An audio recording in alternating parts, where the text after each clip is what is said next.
You are looking at the scaffolding of clouds. The clouds in the sky are not composed of pure water. They need particles called aerosols to act as scaffolding for water droplets to condense on. The behavior of clouds depends on the type of aerosols they cling to. These particles can change the freezing temperature of water, which induces rainfall, by as much as 30 degrees Celsius, creating immediate climate impacts. Water is by far the most abundant greenhouse gas, often 100 times more abundant than CO2, and it has the greatest impact on our climate. While CO2 buildup in the atmosphere over 2 decades can raise temperatures by 1 or 2 degrees, aerosols in our atmosphere directly impact climate by altering water's freezing temperature immediately and influencing its behavior in the atmosphere. Biological aerosols, shown in green, particles from plants, trees, grasses, shrubs, fungi, and bacteria. Life in the ocean also produces biological aerosols that cloud seeds at warm temperatures, catalyzing rainfall at 20 to 30 degrees warmer temperatures and significantly lower concentrations than mineral-based aerosols. These aerosols support consistent rainfall and enhance cooling. In contrast, mineral-based aerosols originating from desert dust like the Sahara, soot, and ash suppress rain by lowering the freezing temperature of water, much like antifreeze in your car's engine.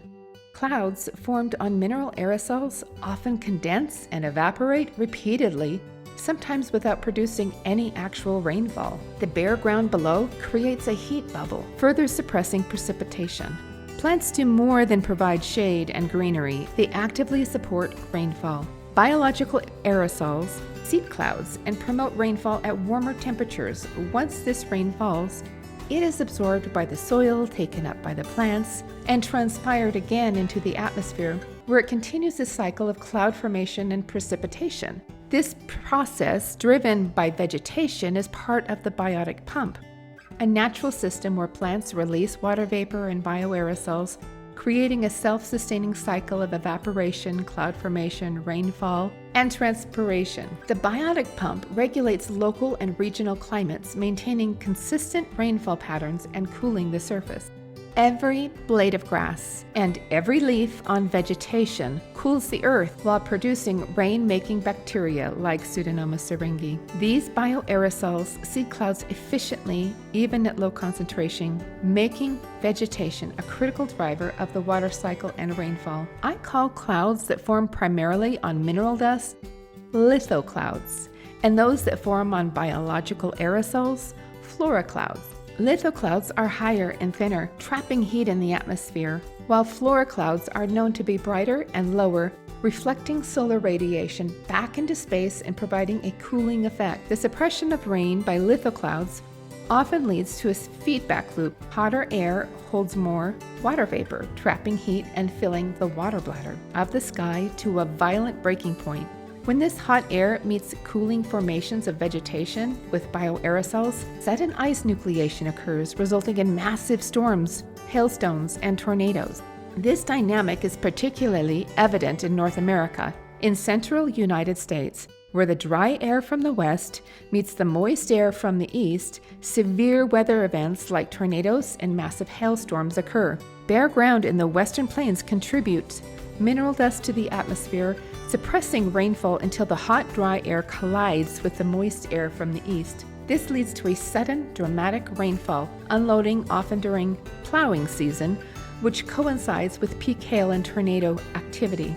So, what is more impactful on our climate? Carbon that builds up over decades and raises temperatures by 1 or 2 degrees, or the immediate effects of mineral and biological aerosols on water, our most abundant greenhouse gas. Mineral dust can suppress rain and lowering freezing temperatures by 30 degrees Celsius, disrupting rainfall patterns and causing drought and flood cycles. The interplay between bare ground, mineral dust, vegetation, and bioaerosols shapes our climate extremes, driving hurricanes, tornadoes, hailstorms, drought, and floods.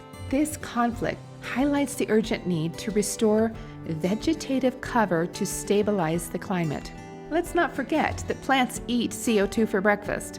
By covering bare ground with vegetation, we can mitigate CO2 levels while reducing harmful mineral dust aerosols. Plants absorb carbon dioxide during photosynthesis, storing it in the soil and promoting the formation of flora clouds that encourage consistent rainfall and cooling. To address these challenges, we can implement restorative practices that cover bare ground and restore ecological balance. Holistic grazing, managed grazing, mimics natural herd movements, improving soil health, promoting plant growth, performing rapid nutrient cycling, building a soil sponge to retain water, and reducing erosion. Cover cropping with crimping. Planting cover crops during off seasons protects the soil, enhances fertility, and prevents mineral dust from becoming airborne.